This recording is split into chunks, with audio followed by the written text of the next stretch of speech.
আসসালামু আলাইকুম viewers, welcome to my invisible less with perfect corner part 2। এখানে আমি কামিজ 4 ভাঁজ করে নিয়েছি। হিপ 4 ভাগের 1 ভাগ 11 ইঞ্চি আর পাশে এক্সট্রা হাফ ইঞ্চি কাপড় রাখবো। দামান অর্থাৎ বটমে নিয়েছি 12 ইঞ্চি আর নিচে হাফ ইঞ্চি কাপড় রেখেছি।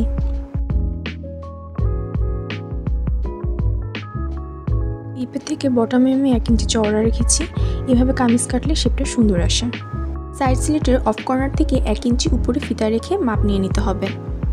তো এখানে 24 ইঞ্চি লম্বার 4টা পাইপিং নিব, অনুযায়ী কাটিং করে নিলাম। তো আমি পাইপিং চওড়ায় 2 ইঞ্চির মতো নিয়েছি। এখানে বটমের পাইপিং লম্বায় রেখেছি 26 ইঞ্চি আর চওড়ায় 2 ইঞ্চি। আপনারা 2.5 ইঞ্চি চাইলে নিতে পারেন, যার যার পছন্দ মতো যে যতটুকু চওড়া রাখতে চায়। পাইপিংয়ের দুই পাশে এমন হাফ ইঞ্চি ভাঁজ করে আয়রন করে সেট করে নিয়েছি। এটা ব্যাক সাইড আর এটা ফ্রন্ট সাইড। এবার ফ্রন্ট সাইডের এই ভাঁজের উপর লেজের ফ্রন্ট সাইড রেখে সেলাই দিয়ে নিতে হবে।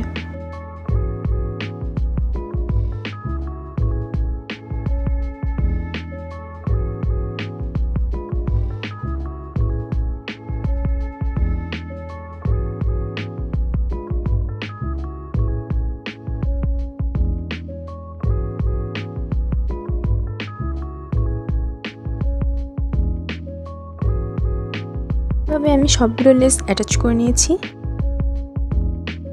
আগে থেকে আয়রন করে সেট করে নেওয়ার সুবিধা হলো ভাঁজ অনুযায়ী পারফেক্ট ফিনিশিং চলে আসে। এমন ফিনিশিংই কিন্তু প্রফেশনাল লুক দেয়।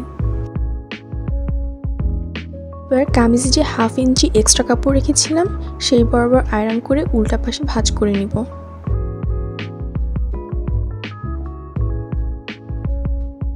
প্রথমে কামিজের বটমে লেজ অ্যাটাচ করে নিব। পাইপিংয়ের ব্যাক সাইড কামিজের ফ্রন্ট সাইডে রেখে এই দাগ বরাবর সেলাই দিতে হবে।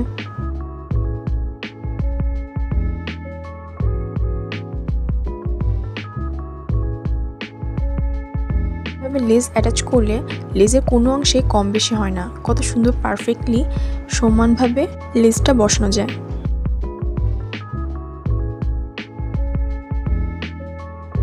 ব্যাক সাইডে মেশিনের সেলাই অথবা হাতের সেলাইও দিয়ে নিতে পারেন। আমি এখানে হাতের সেলাই দিয়ে নিব। হাতের সেলাইটা বেশি সুন্দর দেখায় আর ফিনিশিংটাও সুন্দর আসে। যে কোনো কাপড় সিল্ক অথবা শিফনের যদি হয় সেক্ষেত্রে হাতের সেলাইটা দিয়ে নেওয়াই বেশি বেটার। দামানের সেলাই হয়ে গেলে সাইডের সেলাইটা দিয়ে নিব। পাইপিংয়ের সেলাই দেওয়ার সময় উপরের দিকে 1 ইঞ্চি এক্সট্রা কাপড় রেখে নিব। পরবর্তীতে এক্সট্রা কাপড়টুকু ভাঁজ করে হাতের সেলাই দিয়ে নিতে হবে। কর্নারেও এমন ভাঁজ দিয়ে হাতের সেলাই দিয়ে নিব। চাইলে কোনাকুনিও সেলাই দেওয়া যায়, তবে যেমনটা আপনার পছন্দ।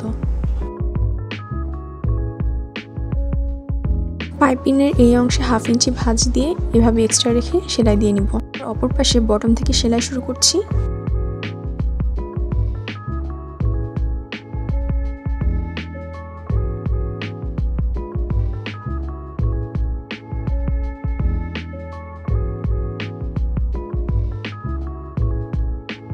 ছোট্ট একটি রিকোয়েস্ট, যদি ভিডিওটি ভালো লেগে থাকে তবে ভিডিওতে একটি লাইক দিয়ে আমাকে একটু ইন্সপায়ার করবেন আর শেয়ার অ্যান্ড সাবস্ক্রাইব করতে একদমই ভুলবেন না।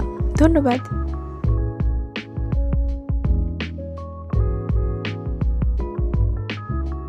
এভাবে ফোল্ডের সময় যদি এখানে মোটা থাকে বা অতিরিক্ত লেস থাকে তবে সেটা কেটে এভাবে একটু পাতলা করে নিতে হবে।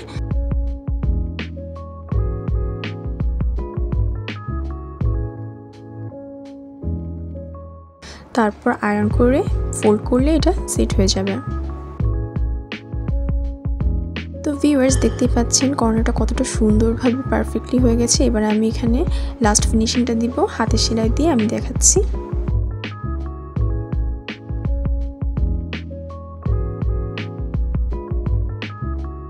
এই হচ্ছে ফাইনাল লুক। এভাবে ফিনিশিংয়ের সাথে যে কোনো ড্রেসে লেস অ্যাটাচ করতে পারবেন। আমি চেষ্টা করেছি খুব সহজে আপনাদেরকে বোঝানোর জন্য।